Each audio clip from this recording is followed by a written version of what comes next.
اعوذ باللہ من الشیطان الرجیم بسم اللہ الرحمن الرحیم الشیطان یعدکم الفقر ویامرکم بالفحشاء۔ دیکھو شیطان تمہیں ڈراتا ہے اور تمہیں اندیشہ دلاتا ہے فقر کا، مت خرچ کرو، رکھو، کیا پتا کیا کل کون سا وقت تم پر آ جائے۔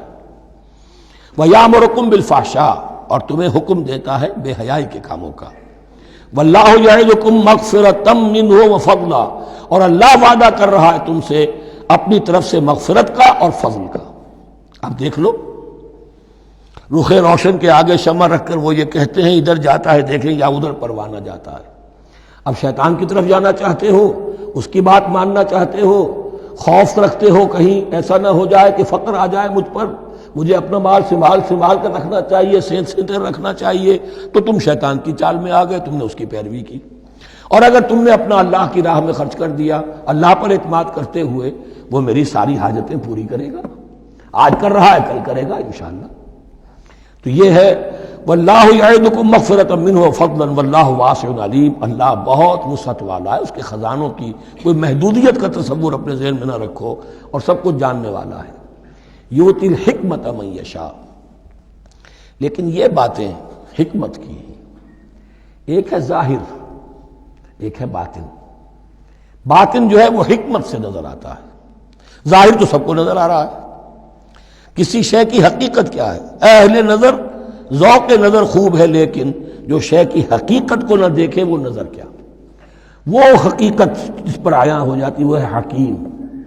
اور حکمت اصل میں نام ہے انسان کے عقل اور شعور کی پختگی کا۔ جب محکم ہو گئی عقل، اس کا شعور پختہ ہو گیا، استحکام اسی سے بنا ہے حکمت۔ یؤتی الحکمت، اللہ تعالیٰ یہ فہم کی پختگی، عقل کی پختگی، شعور کی پختگی، حقائق رسی، حقائق تک پہنچ جانے کی صلاحیت دیتا ہے جس کو چاہتا ہے۔ وَمَن یُؤْتَ الْحِکْمَةَ فَقَدْ أُوتِیَ خَیْرًا کَثِیرًا، اور جسے حکمت دے دی گئی اسے تو خیر کثیر عطا ہو گیا، اس سے بڑا تو خیر کوئی اور ہے ہی نہیں۔ وَمَا يَذَّکَّرُ إِلَّا أُولُو الْأَلْبَابِ، اور نہیں نصیحت حاصل کر سکتے مگر وہی لوگ جو ہوش مند ہیں، جو اولو الالباب ہیں، عقل مند ہیں۔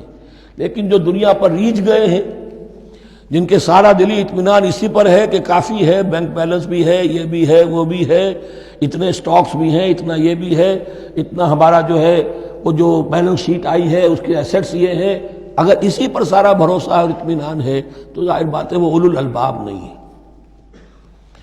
وَمَا أَنفَقْتُم مِّن نَفَقَةٍ أَوْ نَذَرْتُم مِّن نَذْرٍ، اور جو بھی کچھ تم خرچ کرتے ہو، جو بھی نفقہ، جو بھی خیرات تم دیتے ہو، اور نظر تم من نظرین، اور یا جو بھی نظر تم دیتے ہو اللہ کے نام پر، منت مانگتے ہو، فإن اللہ یعلم، اللہ تعالیٰ اس سب کو جانتا ہے۔ وما للظالمین من انصار، اور یقیناً ظالموں کے لیے کوئی مددگار نہیں ہوں گے۔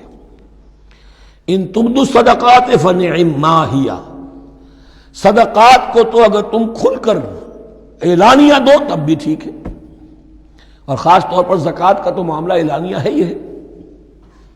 ان تبدوا الصدقات، ظاہر کرو، برملا اعلانیہ دو تو بھی ٹھیک ہے، کم سے کم فقراء کا حق تو پہنچ گیا، کسی کی ضرورت تو پوری ہو گئی۔ وَإِن تُخْفُوهَا، لیکن اگر تم انہیں چھپاؤ، اب یہ ہوگا صدقات نافلہ کے لیے۔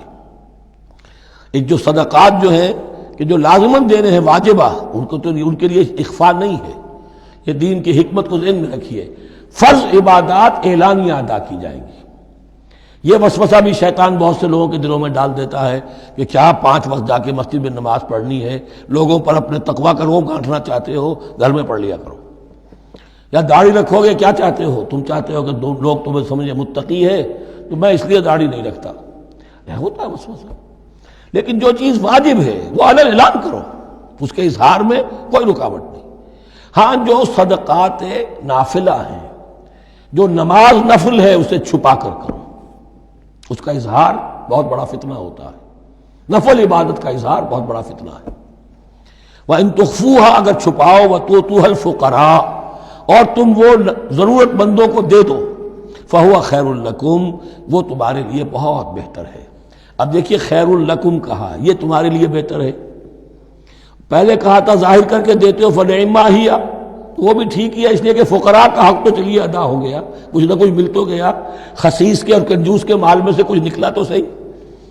ان تبدوا الصدقات فنعما هي وان تخفوها وتؤتوها الفقراء فهو خير لكم ويكفر عنكم من سيئاتكم، اور اللہ تعالیٰ دور کر دے گا تم سے تمہاری برائیوں کو۔